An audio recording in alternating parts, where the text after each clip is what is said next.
Hello Internet, welcome to my channel. I am Em and today we are going to budget my money for the month of June. I'm gonna say at the start that I do not use zero-based budget. I budget to deficit. I call it a Motivator budget, and you will see what I mean as we get to the end of it.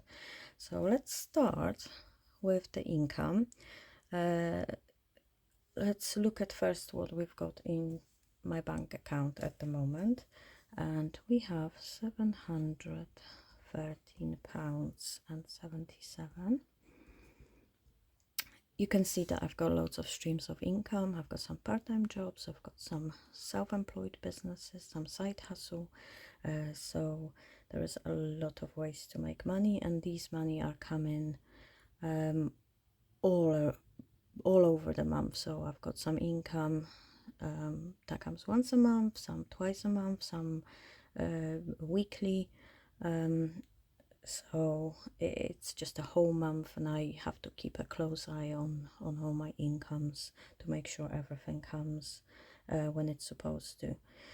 So with the income one, I am projecting around 1,200. With income 2, about 1,100. With income 3, 400, 4, 200. Income 5, 400. 6, also 400. Then I've got husband and son contribution. So my son is already working, but he still lives at home, so he does contribute to bills. And also my husband gets a small army pension, so he contributes part of it to the bills as well. So total that comes to £1,000. Child benefit 108. I've got a teenage daughter that's still at school, and extra I never budget extra, and that what this contains is like stuff that I might sell or some other way of making money that's outside of my income, but I never know if I manage. So let's just quickly add it up. This is my trusty, very old calculator, but I do not want to get rid of it if it works.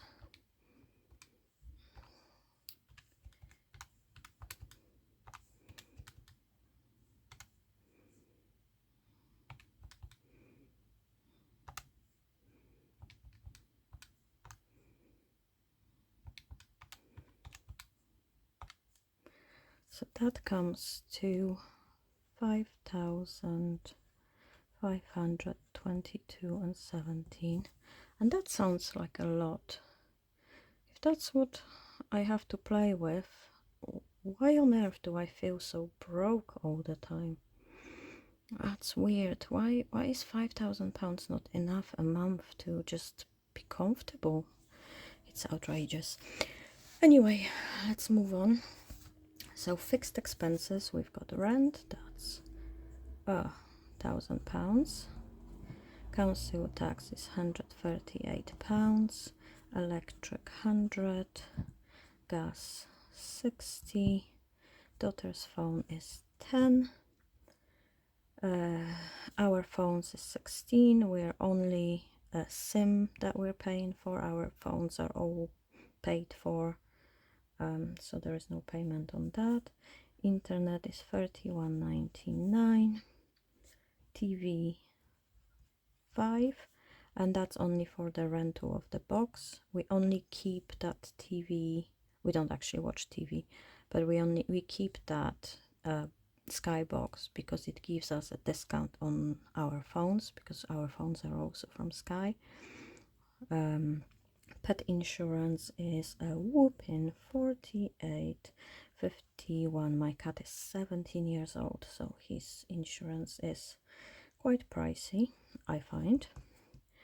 Daughter's pocket money, daughter's lunches at school, Amazon Prime is $8.99. YouTube, $19.99. We've got family plan. Underwater is $58.83, and that's also outrageous for water. I think few years ago we only paid like £36. It's terrible how much the price have risen in the recent years. So that total comes for 1,567 and 31. And if we take that 5,017 minus 1,567, that leaves us with 3,954 and 86 pence. Okay, and now we look at the variables. There are stuff here that I would like to not to be paying, but I just cannot bring myself to not. Okay, so groceries, $5.50. I think we pay too much for groceries. I would like to take that down, but I just don't know how. $150 for fuel. Well, this is a number in the sand. We are moving in the next week or so.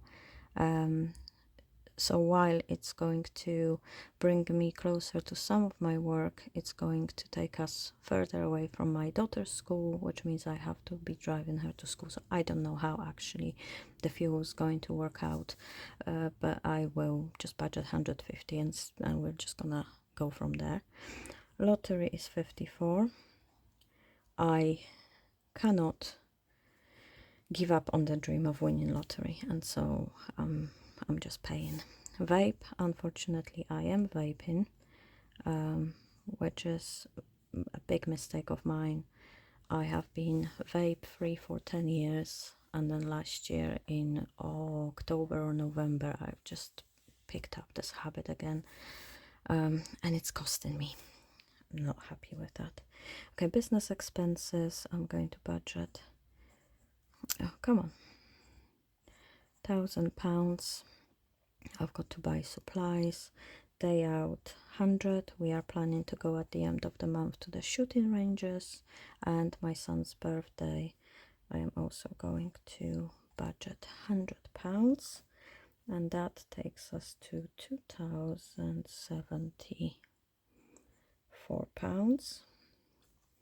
And what we're left with then, minus 2,074, that's 1,880 and 86. Now, my least favorite column, that's debt.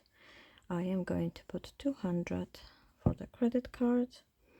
Loan 2 is, my minimum payment is 199, but I want to pay it off, and we are at the end of it, and the balance at the moment is 218.04, so I am going to pay that off and we will be debt free, or at least for this loan, by the end of this month. Loan 3 is 229.7, and loan 4 is 201.16, and that brings us to the total of 848 and 90p. And what we're left with is 848 and 90. We're left with 1,031 and 96. Okay, and then savings, emergency fund, the baby steps number 1. We are just £172 from completing that, so I'll put that in this month. Future freedom. I decided around 18 weeks ago to start putting money away every week until my daughter reaches 18th birthday, so we're child free, like free from parental responsibilities, well, at least in theory, and that's 313 weeks away, and every week I put £1 more. So we started with £1, then I put £2 next week, £3, and now we are I've just paid week 18, so that was £18. So for June we've got week 19, 20, 21, 22. So that altogether is £82 that I need to put into that account. And it's also quite funny because I've kept that in my Monzo account in a holiday saving pot, and last month in May it generated 1p a day, and it's quite cute to see that daily number now increasing. Well, it will be increasing, but it's now 1p a day. How exciting! Woo! Okay, and now for the door for our new house, I need to get at least 1,000, and that is £1,254, and that leaves us with minus 222.04. And this is what I mean. I budget to deficit. And why do I do this? It is to motivate myself. I call it a motivating budget, or motivator budget rather, and it motivates me to try to increase the income here. So some of the works I can do overtime, I can get more clients, I can increase some of this. Obviously not always, but a lot of the time I can get more money here. And so if I end my budget and I put everything I would like to pay for this month, obviously it sets my mind to tick off every single payment I've done here, and that motivates me to try to find this £222. Does it always work? No, not always. Sometimes I fail, sometimes I have to leave something out, but a lot of the time it actually works, and I do manage to find this deficit to square up the budget. So that's how I do my budget. Thank you very much for watching. If you would like to see my journey and see how I go through the month, please consider subscribing. The next time I will see you, we're going to have a look at the debt, how we did last month and how much my debt have decreased, and possibly you'll see some jigsaw puzzling. If you've seen my first video, you will know that I am jigsaw puzzling my way out of credit card debt. So for every £1 I have paid off, I am going to solve one jigsaw puzzle until we get to 0 in credit card debt and the puzzle will be completed. So thank you very much for your time, and I will see you in the next video. Bye!